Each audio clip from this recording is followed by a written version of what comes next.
Everyone, I hope all are feeling well. जो भी जाओगे बढ़िया होंगे।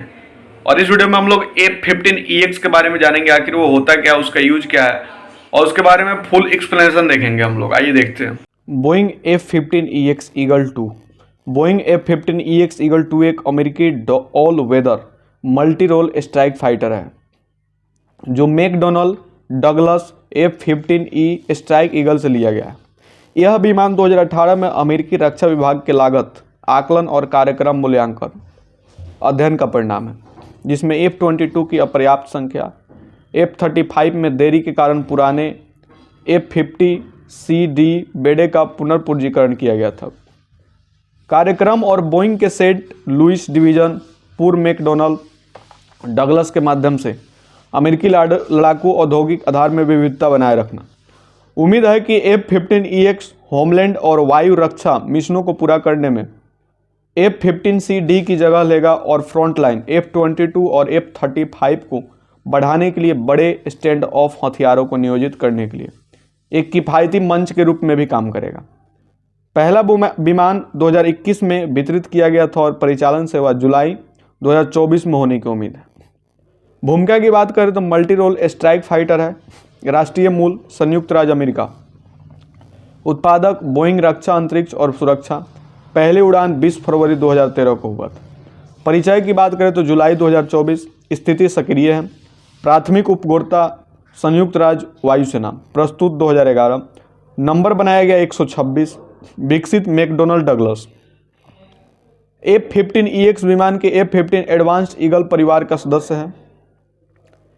F-15E डिजाइन का एक और विकास जो F-15A से सऊदी एडवांस के साथ शुरू हुआ, जिसने पहली बार 2013 में उड़ान भरी और F-15QA के साथ जारी रही, जिसने पहली बार 2020 में उड़ान भरी थी।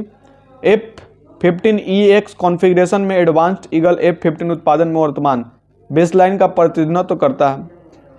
विकास की बात करें तो 2010 के दशक में संयुक्त राज्य वायुसेना USAF को 1991 में शीत युद्ध की समाप्ति के बाद बजट में कटौती से स्थगित और कम किए गए आधुनिकीकरण योजनाओं और असममित आतंकवाद विरोधी युद्ध पर ध्यान केंद्रित करने के कारण अपने लड़ाकू बेड़े के आकार की कमी का सामना करना पड़ रहा था। 2001 के आतंकवादी हमले वायु श्रेष्ठता वाले F-15 से लड़ाकू विमानों के बेड़ों को बदलने के लिए USAF के 381 उत्पादन F-22 के खरीद लक्ष्य को घटाकर केवल 187 कर दिया गया था, जिसके परिणाम स्वरूप 2030 तक 179 F-15C DS की योजनाबद्ध सेवा विस्तार हुआ, जो कि इसके मूल्य से कहीं अधिक है। पर्याप्त संख्या में वायु श्रेष्ठता सेनानियों को बनाए रखने के लिए सेना निवृत्तियों की तारीख को इसे F-15 2040 अपग्रेड या गोल्डन ईगल के रूप में भी जाना जाता था।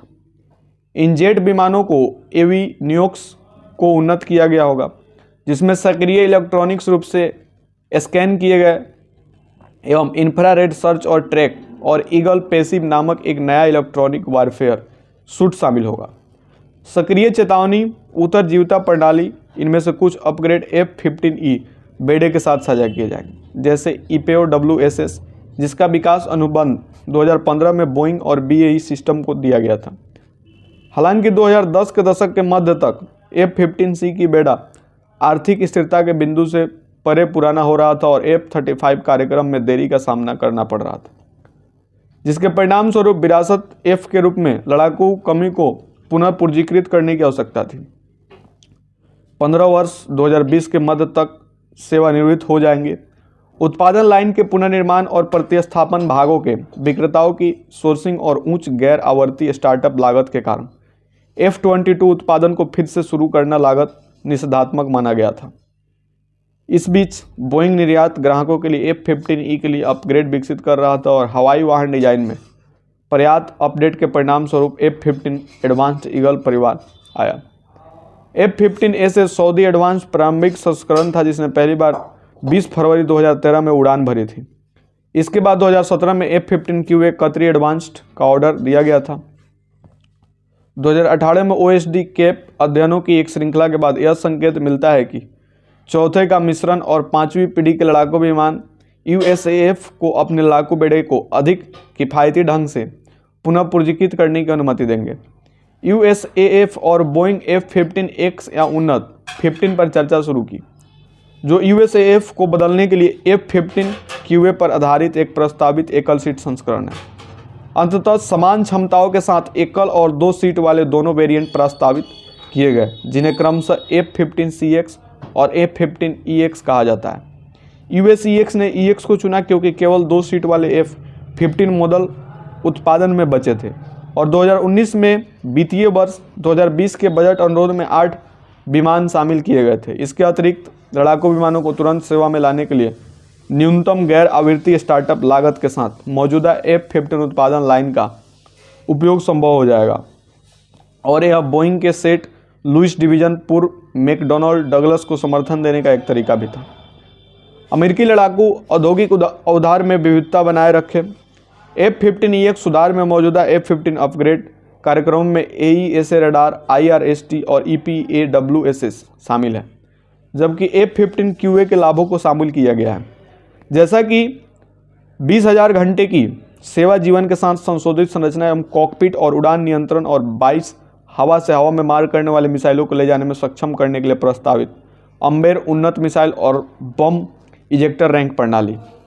हालांकि 5वीं पीढ़ी के F-22 और F-35 की तुलना में 2028 तक आधुनिक वायु सुरक्षा के खिलाफ जीवित रखने की उम्मीद नहीं है।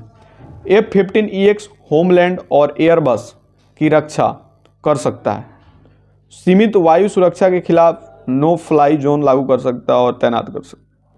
अग्रिम पंक्ति में गुप्त लड़ाकू विमान के समर्थन से बड़े पैमाने पर गतिरोध हथियार।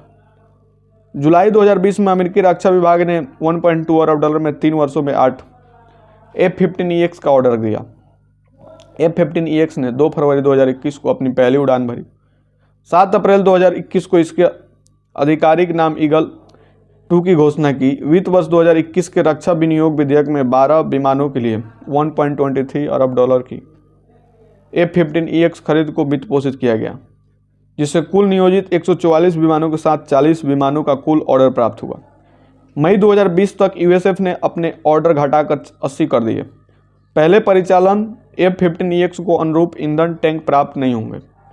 वित्त वर्ष 2024 के लिए वायुसेना के प्रस्तावित बजट में 24 और F-15EX खरीदने के लिए धनराशि शामिल है, जो नियोजित बेड़ों को 104 विमानों तक ले जाएगा। डिजाइनर की बात करें तो F-15EX विमान के F-15 एडवांस्ड ईगल परिवार का एक प्रकार है, जो रॉयल सऊदी वायुसेना के F-15AC के साथ शुरू होने वाले F-15E स्ट्राइक ईगल डिजाइन का एक और विकास है। एडवांस्ड ईगल ने निर्यात ग्राहकों के लिए विकसित F-15E में कई अपग्रेड को समेकित किया, जिसे general electric F-110GE 129N ALQ 239 digital electronic warfare system का पूर्ण एकीकरण शामिल है, जिसने पुराने ट्यूब्स को प्रतिस्थापित किया और पेश किया। बढ़ी हुई सेवा जीवन के लिए एक संशोधित विंग संरचना मूल रूप से F-15AC साइलेंट ईगल के लिए प्रस्तावित एक उन्नत कॉकपिट और डिजिटल फ्लाई बाय वायर नियंत्रण प्रणाली है, जो मूल हाइब्रिड इलेक्ट्रॉनिक मैकेनिकल प्रणाली को प्रस्तावित करती है और 2 अतिरिक्त विंग तोड़ने को सक्रिय करने में सक्षम बनाती है।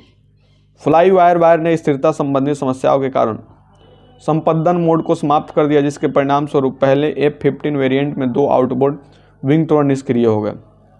कतरी अमीरी वायुसेना के एक F-15 QA से शुरू करके एडवांस्ड ईगल ने एक और संशोधित विंग संरचना पेश की, जिसे सेवा जीवन को 20,000 घंटे तक बढ़ा दिया गया। नए advanced display core processor ADCP mission computer और नया पायलट और हथियार प्रणाली, प्रत्येक 10 इंच इंटू 19 इंच बड़े क्षेत्र डिस्प्ले LED के साथ कॉकपिट। F-15 QA के आधार पर F-15EX में ANP APG 82 ऐसा रडार ड्यूज के बदलने में ANLQ 25 EPWSS शामिल है, जिसे EPWSS भारी मात्रा में प्राप्त होता है।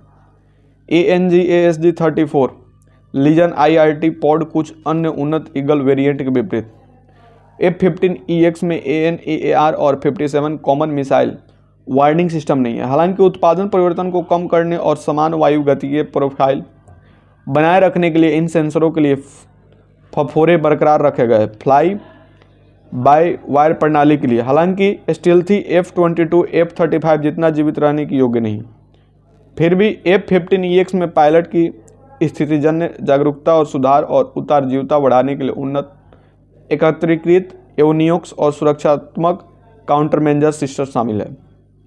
F-15EX का APG रडार, जिसने शुरू में APG-63 नामित किया गया था। APG-63 V3 के SI एंटीना को APG के प्रोसेसर के साथ जोड़ता है। सुपर हॉर्नेट के साथ नए कूलिंग सिस्टम और रेडियम फ्रीक्वेंटली ट्यूनेबल फिल्टर को इलेक्ट्रॉनिक वारफेयर और सूट के साथ एकत्रित होते हुए साथ रडार और इलेक्ट्रॉनिक्स युद्ध कार्यों को सक्षम करता है। कार्य और अनुभव का लाभ उठाते हुए EPUS-WSS का एक डिजिटल प्रणाली है जो सभी पहलुओं पर रडार, चेतावनी, रिसीवर फंक्शन और खतरे का जियो लोकेशन प्रदान करती है। यह ALE-47 chief flare countermeasures despair system के साथ भी एकत्रित है। पायलट और WSO दोनों दूरदर्शी दृष्टि से उच्च कोण पर हथियारों का संकेत देने के लिए joint helmet mounted queuing system का उपयोग कर सकते हैं। लीजन IRST पॉड F-15EX के खतरे को पता लगाने का एक निष्क्रिय साधन प्रदान करता है, विशेष रूप से रेडियो आवृत्ति स्पेक्ट्रम में कम अवलोकन योग्य खतरों के खिलाफ। F-15QA लक्ष्य पॉड पाइलाइन और जो लीजन IRST पॉड सेंसर का अवगत है, जबकि विमान को बुनियादी श्रेष्ठता मिशनों के लिए एक एकल पायलट द्वारा संचालित किया जा सकता है। पिछली सीट जटिल मिशनों के लिए WSO का समर्थन करने के लिए पूरी तरह से मिशनकृत है और संभावित रूप से मानव रहित सहयोगी लड़ाकू विमान के साथ मानव रहित टीमिंग समन्वय का समर्थन कर सकते हैं। हालांकि F-15CD को बदलने और F-22 के पूर्व के लिए मुख्य रूप से एक हवाई श्रेष्ठता सेनानी के रूप में उपयोग किया जाता है। F-15EX जमीनी हमले के लिए अपने F-15 अग्रदूत की तरह लेंटी IRAN और स्नीपर XR पॉड्स का उपयोग कर सकता है। संभावित भविष्य के लिए उन्नत की सुविधा के लिए एवियोनिक्स में एक खुला सिस्टम आर्किटेक्चर है। F-15EX फाइटर जेट से रिलेटेड इन्फॉर्मेशन आपको कैसे लगी कमेंट करके बताएंगे। जल्दी मिलते हैं आपसे नेक्स्ट वीडियो में, तब तक के लिए बाय।